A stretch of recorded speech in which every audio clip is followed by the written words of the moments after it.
Hey, it's Doug from Rise Above Performance Training. I just finished up an arm care clinic for youth baseball here in Belmont, California, and I wanted to go over those exercises for all of you. So arm care is important for pitching, catching, everything in baseball. We don't want to get injured elbows or shoulders. There's a few components. Obviously there's technical things like learning how to throw properly. There's limiting the number of pitches you throw, and there's also strength and conditioning. So I'm going to take care of the strength and conditioning portion, and we're going to use some of the exercises that I use in the gym for my athletes when I train them. The first one we're going to do is band front pull apart. There's a million bands out there. This is a Jaeger band, very popular with the baseball crew, and I have some other Perform Better all-purpose bands. And there's also bands that don't have cuffs or links. I'm just going to use this. They're good, all of them are good, and they all serve a purpose. So for a front pull apart, I'm just going to grab straight out. I'm going to straighten my wrist, shoulders are down. I just want to keep good posture. Keeping the elbow straight, I'm going to draw my shoulder blades together and then controlling back. What I don't want to do is use my arms and lift my chest to initiate the movement. I want to lock in, draw the shoulder blades together, and then I want to control back. Sometimes when we go too fast, we just let the bands move around and we're not getting that eccentric strengthening by controlling the weight. The second one we're going to do is overhead. So call this double arm overhead. Basically want to get shoulder flexion. Some people fake shoulder flexion by getting it up to a certain point and then arching the back, and we're going to try to eliminate this with the band. Again, same position, wrist straight, shoulders are pulled down. I'm going to lift overhead. Now I'm going to go to the point where I feel resistance. Right about there is good for me today because I'm not really warmed up, and I'm going to back off just a little bit and then go again. What I'm not doing is lifting my shoulders, and what I'm not doing, arching my back to get more. That's very common. You'll see young athletes doing that. So I'm pulling my rib cage down as I'm lifting up.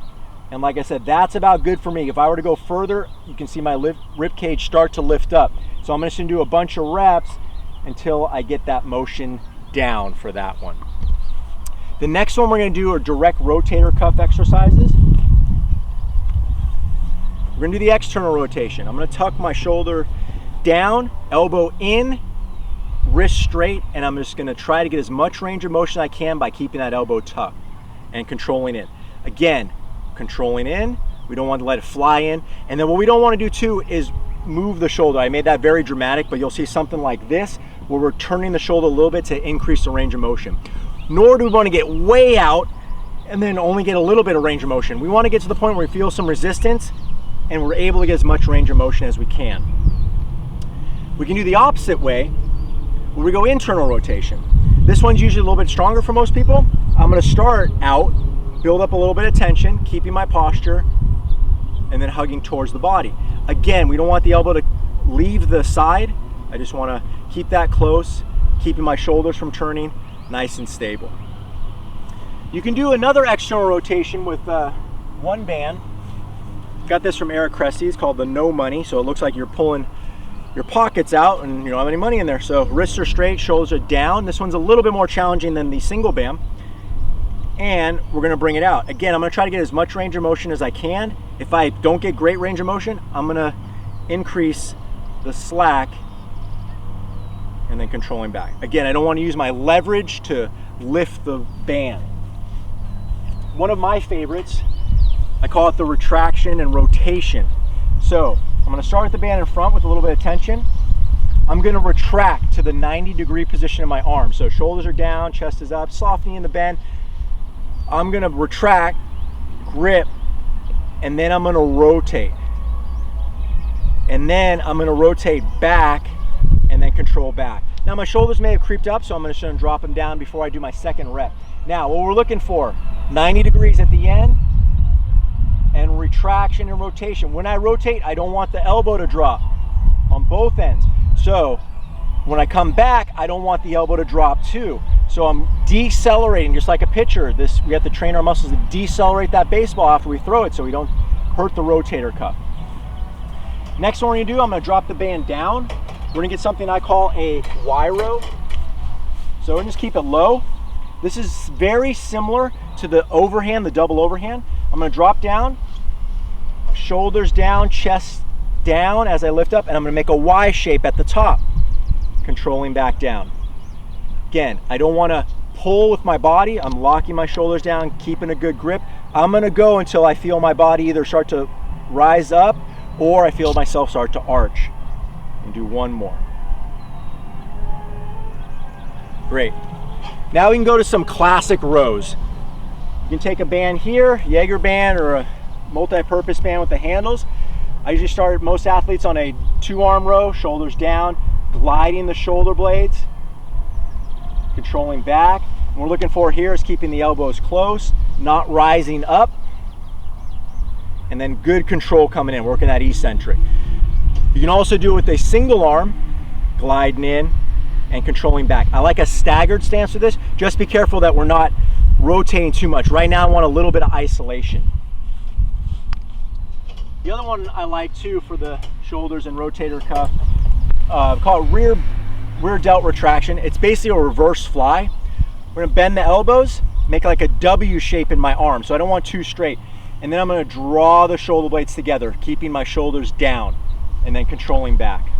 Shoulders are down, I'm gonna make this W shape. Sometimes I use the cue of opening 2 large doors from the handles and then controlling back. We're gonna do some swimmers. Swimmers work the lats, intercostal muscles, and shoulder stability. I'm gonna sit on my hips. If you're a baseball player, think about you're getting ready to field a ground ball, so athletic position, shoulders down, wrists are straight. I'm gonna lock my arms, and what I'm gonna do is I'm gonna pull through, keeping my chest extended. So I don't wanna use my body, I wanna lock down, pulling my shoulder blades together, controlling up. I want a little bit of tension at the start, pulling through in a very stable body. Okay, so the next one we're gonna do, a little bit of core work, also a little bit of dynamic work. We're gonna do some rotations. Now, this one's more, baseball specific in terms of rotation, but we're getting an isometric contraction with the shoulder. I'm gonna be straight out, locking my shoulders in. Now I'm getting that kind of stabilization of the shoulders that I need. I'm gonna pivot on my foot and bring the band across. The reason why I pivot, I don't want to twist my back too much. So I'm going to have the athlete pivot with a little bit of tension and control back. This one also works well to build up the obliques. Baseball players obviously rotate more to one side than the other, so we got to strengthen both sides. And then obviously I would go both sides on this. Next one I'm going to do is the straight in and out Palloff press. So it's a physical therapy type exercise. We're going to bring in, I'm going to drop down, and I'm gonna press straight out and then control straight back in. What I don't want to do is have the band go towards the anchor. So as I press out, I don't want it to drift. I gotta keep nice and stable and then control in. And you can do variations on this. You can do a churn. So I call it a D shape. I'm gonna push out and then away from the body. Back to the middle. I'm not gonna cross the center line. Pushing out and then rotate in. You can go the other way. I don't know if there's much of a difference. I'll reverse D and in, try it out. Last one you can do is an isometric hold, which you're just holding at the end point of it. I call it a standing side plank sometimes. So I'm gonna push out, locking everything in, and I'm gonna hold for 30 seconds or a little bit longer, and I just don't want it to drift. So I gotta keep my core tight, my glutes engaged. One more rotational one that I like is a low to high rotation. So I'm gonna keep this down here. I'm gonna lock my arms down. And like the one we did across the body, I'm gonna just go up at a 45. So I'm gonna pivot, bring through, and control back. Again, we're getting that isolation of the shoulders. So I don't wanna move with my arm first without my body. I'm building everything up from the ground, through the core, through the arms. Coming through, controlling back, coming through, controlling back. In terms of sets and reps, there's no real right or wrong. I know some companies like to say, oh, 20, 25 reps, but you want quality of movement, obviously. So if you're getting tired and you start getting sloppy, just shut it down after 10. So just go very slow, deliberate, and build up those rotator cuffs. If you like the video, please hit the like button. If you like the video even more, please subscribe, and I'll add some more videos down the road. Thanks for watching, and we'll see you next time.